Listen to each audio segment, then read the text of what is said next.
गो। अस्सलाम वालेकुम, मैं हूँ खालिद शाह और आप देख रहे हैं ट्रैवलिंग विद खालिद शाह। मैं आज आपको लेके आया हूँ सोनो प्रीमियम आउटलेट में। आइए देखते हैं क्या क्या है यहाँ।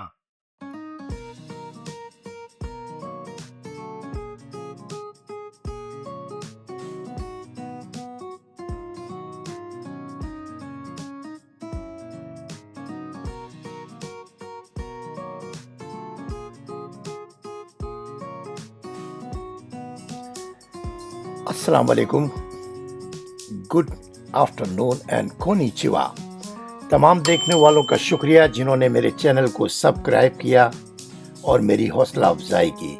आज मैं आपको सोनू प्रीमियम आउटलेट में लेके आया हूँ।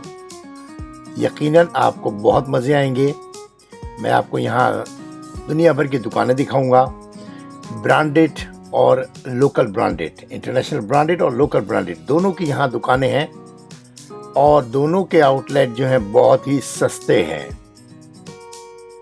जी हाँ, बहुत ही सस्ते हैं और यहाँ पर आपको वो ब्रांड जो आप बहुत महंगे दामों में ख़रीदते हैं, यहाँ पे आपको बहुत ही सस्ते दामों में मिलेगा।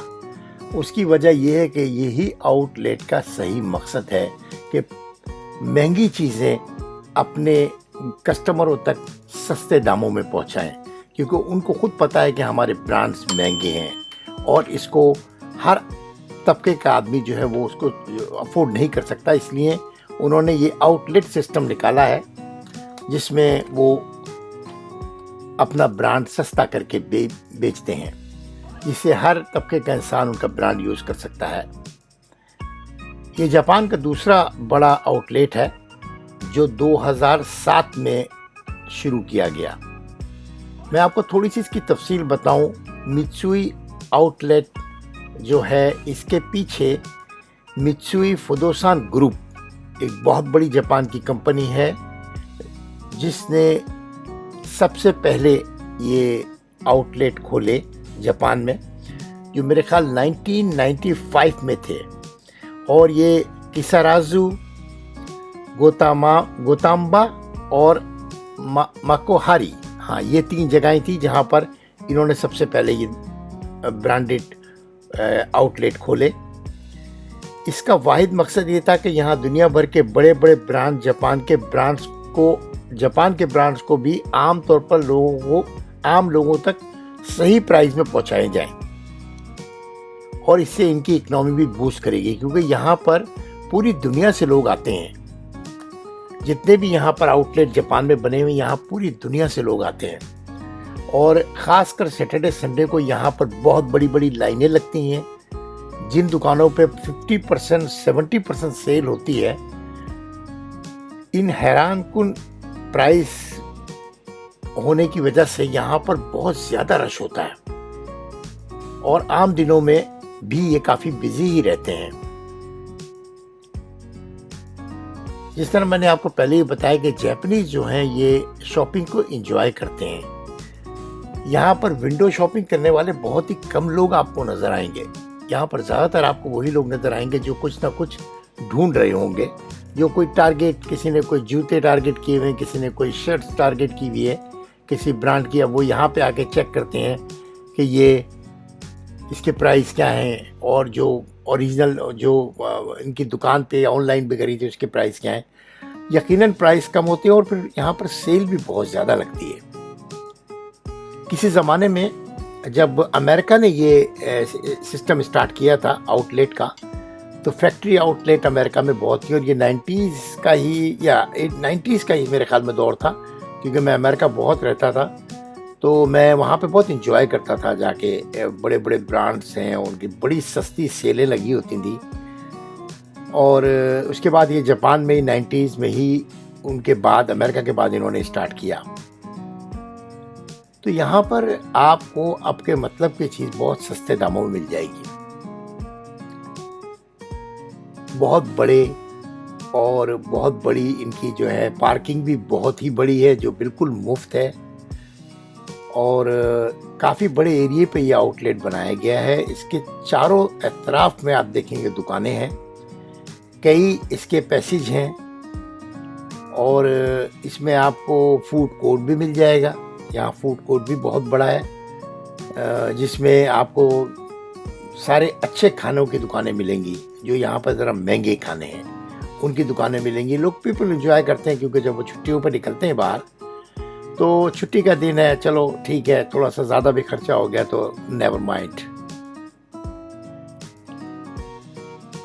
यहाँ फॉरेनर कस्टमर बहुत ज़्यादा हैं। इससे वैसे भी जापान में सबसे ज़्यादा तादाद में जो रह रहे हैं वो चाइनीज़ हैं, उसके बाद कोरियन हैं, उसके बाद वियतनामी हैं, फिलिपिनोज़ हैं, थाई के लोग हैं, मलेशियन, इंडोनेशियन। इंडिया पाकिस्तानी को इतने ख़ास मकदार में नहीं है, और जो हैं ज़्यादातर बिजनेसमैन वगैरह हैं। और इंडिया से अभी रिसेंटली जो लोग शिफ्ट हुए हैं, जो इंजीनियर वगैरह हैं अपनी फैमिलियों के साथ, वो ज़्यादातर टोक्यो के इलाके में रहते हैं। बहरहाल ये एक दिन गुजारने के लिए बेहतरीन जगह है, जहाँ आप आके अपना एक पूरा दिन गुजार सकते हैं, फूड इंजॉय कर सकते हैं, छोटी मोटी शॉपिंग कर सकते हैं और रिलैक्स कर सकते हैं। माइकल कोरस, ये आप देख रहे होंगे, ये वाकई बहुत सस्ता है। यहाँ मैंने खुद इसके प्राइस चेक किए।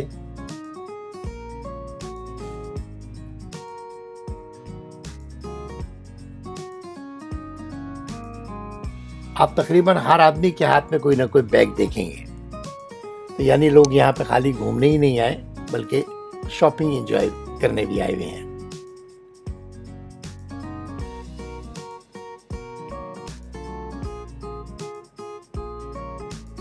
हाँ, मैं आपको एक बात बताता चलूँ कि 3 अगस्त से मैं अपना हांगकांग का जो है वो टूर शुरू कर रहा हूँ, हांगकांग और मकाओ वगैरह का। तो उम्मीद है आप लोगों की सपोर्ट मेरे साथ रहेगी और आप मुसलसल देखते रहेंगे, क्योंकि जितना आप देखते हैं, लाइक करते हैं, सब्सक्राइब करते हैं, दोस्तों को भेजते हैं, उतना हम लोगों की हिम्मत बढ़ती है। तो ये मेरा जो है पहला टूर होगा इस YouTube स्टार्ट करने के बाद। वैसे तो मैंने तकरीबन दुनिया देखी हुई है, हांगकांग भी मैं को 30-35 या 40 दफ़ा से ज़्यादा गया हूँ। मुझे हांगकांग शुरू से ही बहुत पसंद है, तो मैं अपनी इब्तिदा वहीं से शुरू करना चाहता हूँ। किसी भी फॉरेन कंट्री का टूर जो है, मैं ट्रैवलिंग विद खालिद शाह के ऊपर पहला हांगकांग का ही डालना चाहता हूँ। तो इंशाल्लाह 3 अगस्त की सुबह से, जापान के टाइम के हिसाब से सुबह 5 बजे से मेरा टूर स्टार्ट होगा। मैं अपने घर से निकलते टाइम और घर वापस आने तक 12 तारीख को इंशाल्लाह ये 10 दिन का टूर मेरा आपके साथ जुड़ा रहेगा। मैं लाइव भी दिखाऊंगा, और अगर किसी को कोई जगह देखनी हो हांगकांग में तो मुझको इनबॉक्स कीजिए, मैं इंशाल्लाह वहाँ जाने की भी कोशिश करूँगा। मैं आपको वहाँ नाइट बाज़ार दिखाऊँगा, फेरीज़ दिखाऊँगा, विक्टोरिया फेरी दिखाऊँगा, और पाकिस्तानियों का जंक्शन चुंकिंग मैंशन दिखाऊँगा। पाकिस्तानी और इंडियंस जो है वो उस एक बिल्डिंग में कितने हज़ार लोग रहते हैं और क्या सिस्टम है वहाँ का, मैं इंशाल्लाह आपको दिखाऊंगा। बस आप लाइक और सब्सक्राइब दबाना ना भूलिएगा।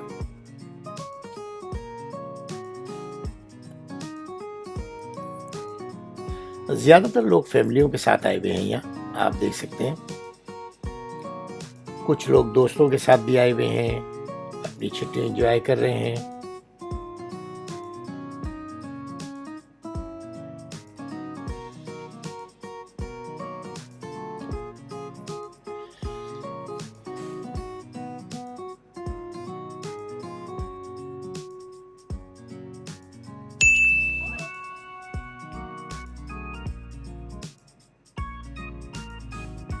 ज़्यादातर लोगों का असल मकसद यहाँ पर आना जो है आउटलेट वगैरह में यही होता है कि अच्छी चीज़ जो है सस्ते प्राइस में मिल जाए, और अगर यहाँ पर सेल लगी होती है किसी भी ब्रांड्स की तो फिर वो बल्ले बल्ले हो जाता है, मज़ा ही आ जाता है।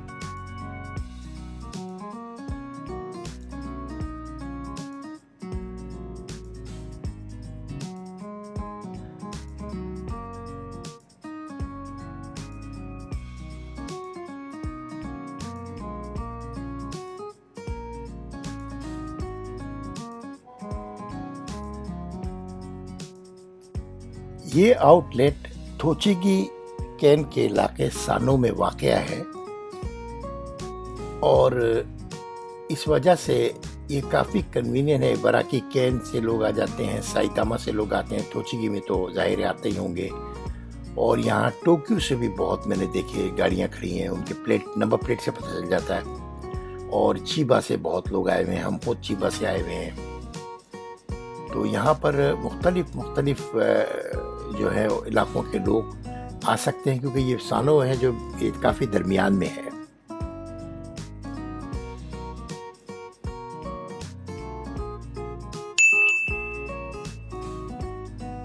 जिसने मेरे चैनल को सब्सक्राइब नहीं किया वो कर ले, क्योंकि अब मुसलसल आपको अच्छी अच्छी वीडियो मिलती रहेंगी। यह यहाँ का फूड कोर्ट, ये पहला इंडियन रेस्टोरेंट है या पाकिस्तानी रेस्टोरेंट है मेरे ख्याल में।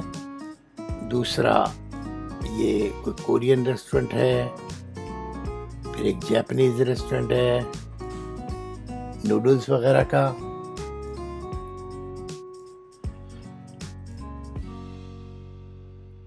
फूड कोर्ट भी जब से शुरू हुए हैं ये भी मैं काफ़ी इंजॉय करता हूँ, क्योंकि एक पूरी फैमिली या दोस्त आते हैं तो ऐसा नहीं है कि सबको एक ही खाना खाना पड़े।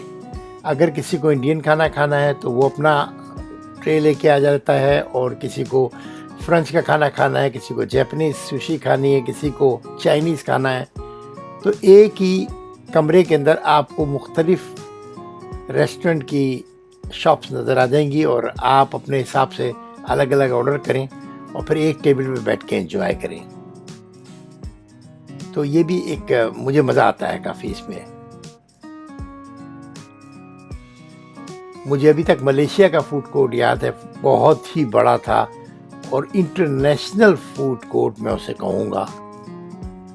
वहाँ मेरे बहुत ही अच्छे दोस्त शहजाद रहते हैं और शहजाद भाई ने हमें काफ़ी घुमाया, और अभी वो और उनकी फैमिली इंशाल्लाह हांगकांग में मेरे साथ होंगे। हम लोग खाली वहाँ पे घूमने के लिए 10 दिन के लिए वो लोग भी आ जाएंगे मलेशिया से, और हम लोग मेरी फैमिली वहाँ पहुँच जाएंगे और हम लोग एंजॉय करेंगे हांगकांग में, और आपको भी एंजॉय कराएंगे।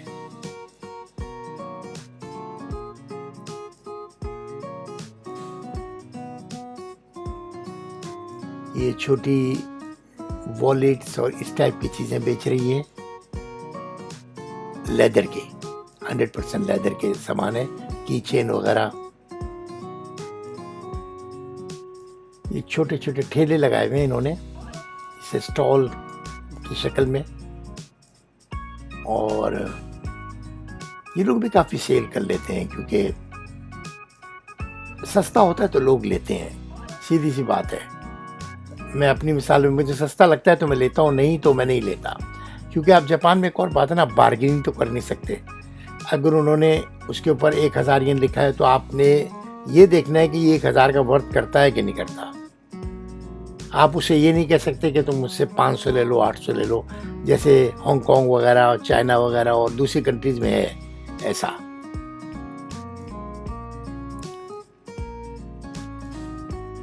हमारा बार्गेनिंग का भी अपना एक मज़ा है, मगर जब कौमें इस्टेब्लिश हो जाती हैं ना तो वो बार्गेनिंग इसलिए ख़त्म हो जाती है कि वो दुकानदारों पे एतबार करती हैं और दुकानदार अपने कस्टमर्स पे एतबार करता है। उसको पता होता है कि जिस प्राइस में मैं दे रहा हूँ वो कोई और दे नहीं सकता, तो वो प्राउडली बैठा होता है कि कोई कस्टमर आएगा तो मुझसे लेगा, और अगर उसके प्राइस गलत होते हैं तो फिर वो देखता ही रह जाता है और दिन गुजर जाता है, कुछ भी बिकता नहीं है। ये आरिमानी का स्टोर है।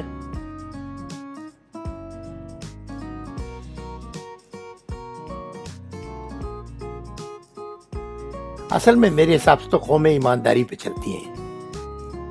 सिस्टम का ठीक होना और पब्लिक का ईमानदार होना, इसमें एक बहुत जो है वो क्या कहते हैं कि ये बहुत समझ की बात है कि जब सिस्टम ठीक होता है ना तो इंसान को ठीक होना पड़ता है, कौम को ठीक होना पड़ता है, इसलिए कि वो सिस्टम के फेरे में आ जाता है। अगर वो बेईमानी करेगा, किसी किस्म की चोरी करेगा, हेरा फेरी करेगा, तो वो सिस्टम में पकड़ा जाएगा। तो किसी भी कंट्री का सिस्टम ठीक करना जो है ना, वो सबसे बड़ा कारनामा होता है मेरे ख्याल में। सिस्टम ठीक होता है तो कौमें खुद बन जाती हैं।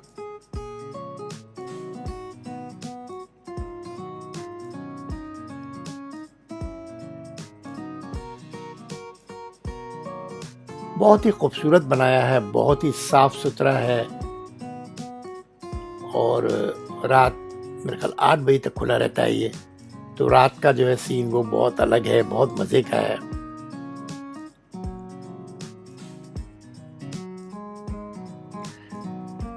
अब ये एक ऐसी दुकान है कि जिसपे तकरीबन आप किसी को कोई प्रेजेंट करना चाह रहे हैं बर्थडे वगैरह पे, न्यू ईयर पे या इस तरह, तो आपको तकरीबन हर चीज़ मिल जाएगी। हर उम्र के इंसान के लिए आप चीज़ खरीद सकते हैं यहाँ से, और घरेलू सामान भी सारा तकरीबन खरीद सकते हैं, और सस्ते प्राइस पे।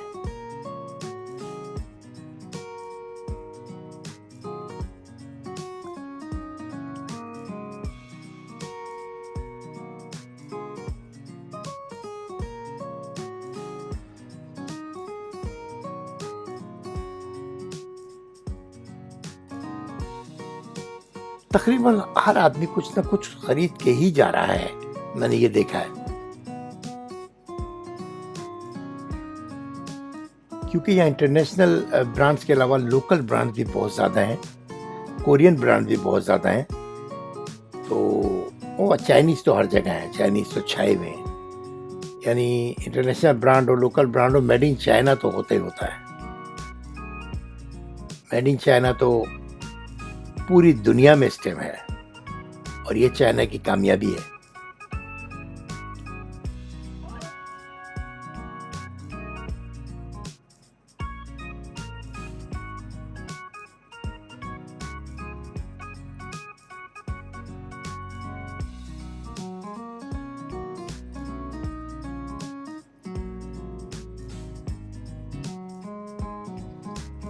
लंच के बाद लोग फिर ताज़ा दम हो गए हैं, तो फिर निकले हुए हैं। और क्योंकि यहाँ पे 5 और 6 ऐसी रोडें हैं इस बाउंड्री के अंदर, जिसके दोनों तरफ दुकानें हैं, तो काफ़ी घूमने के लिए आपको टाइम चाहिए। आपका एक दिन तो आराम से यहाँ पे खर्च हो जाएगा। अगर आप, ये 10 बजे खुलता है, तो 6-7 बजे तक तो आप आराम से यहाँ बगैर बोर हुए घूम सकते हैं, खरीद सकते हैं, तफरी कर सकते हैं।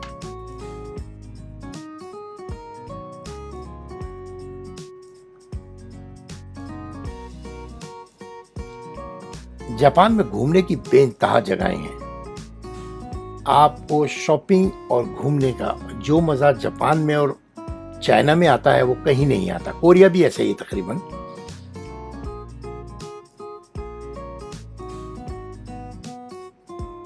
आप सारा दिन घूमते रहें, आपको दुकानें खत्म नहीं होंगी। मेरी आप लोगों से रिक्वेस्ट है कि प्लीज़ मेरा हांगकांग का टूर बना दीजिएगा। आप लोगों ने कुछ नहीं करना, सिर्फ लाइक करना है और शेयर करना है। सब्सक्राइब तो आपने कर ही दिया होगा, लेकिन बाज़ लोग देख के ऐसे ही निकल जाते हैं, सब्सक्राइब नहीं करते। बड़ा अफसोस होता है, इतनी मेहनत करके हम लोग वीडियो बनाते हैं और सब्सक्राइब नहीं मिलता, तो एक अजीब सा वो हो जाता है।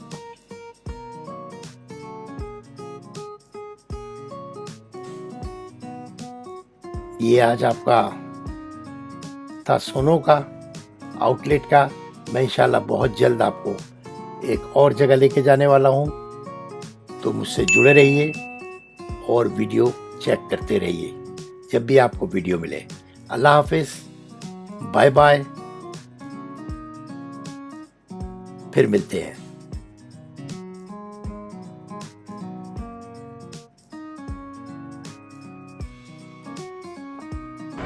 इंशाल्लाह जल्द मुलाकात होगी। Good bye and sayonara.